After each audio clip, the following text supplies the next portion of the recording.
بسم اللہ الرحمن الرحیم۔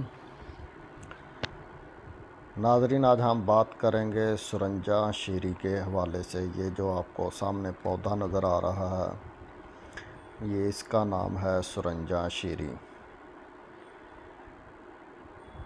اسے میڈو سفرائی بھی انگلش میں کہتے ہیں اور لاطینی زبان میں اسے کالچنگ کہتے ہیں۔ ناظرین، یہ ایک چھوٹا سا پودا ہوتا ہے۔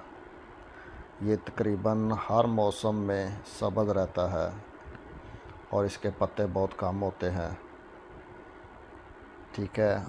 اس کی جو جڑ ہوتی ہے وہ لہسن کی طرح ہوتی ہے، یا سنگھاڑا جس طرح ہوتا ہے اس شکل میں، اس شیپ میں ہوتی ہے، اور اس کا پھول جو ہے وہ زرد اور سفید رنگ کا ہوتا ہے۔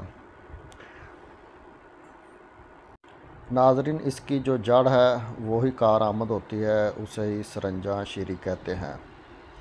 تو اس کا مزاج جو ہے وہ گرم خشک درجہ 2 میں ہوتا ہے۔ اس کو اکثر جو استعمال کیا جاتا ہے وہ جوڑوں کے درد میں، نقراس میں، اور اس کے علاوہ بعض صورتوں میں اسے ضعیف با یعنی کہ قوت با کی ادویات میں بھی کئی حکماء استعمال کرتے ہیں۔ اسی طرح اس کو ورموں کو ختم کرنے کے لیے، دردوں کو ختم کرنے کے لیے، دردوں سے آرام کے لیے اسے استعمال کیا جاتا ہے۔ اس کی جڑ کو زعفران کے ساتھ اگر اس کا نگودہ بنا کر یا اس کا لیپ آپ بنا کر لگائیں تو اس سے غلیظ قسم کا جو ہے وہ اخراج ہونے لگتا ہے ورموں سے، ٹھیک ہے۔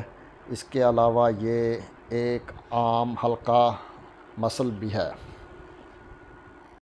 اس کی مقدار خوراک اکیلے سرنجان کی 2 سے 3 گرام ہوتی ہے۔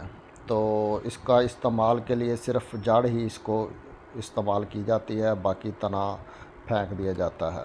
تو یہ اس کی پہچان ہے سرنجہ شیری کی، آپ اچھی طرح دیکھ لیں۔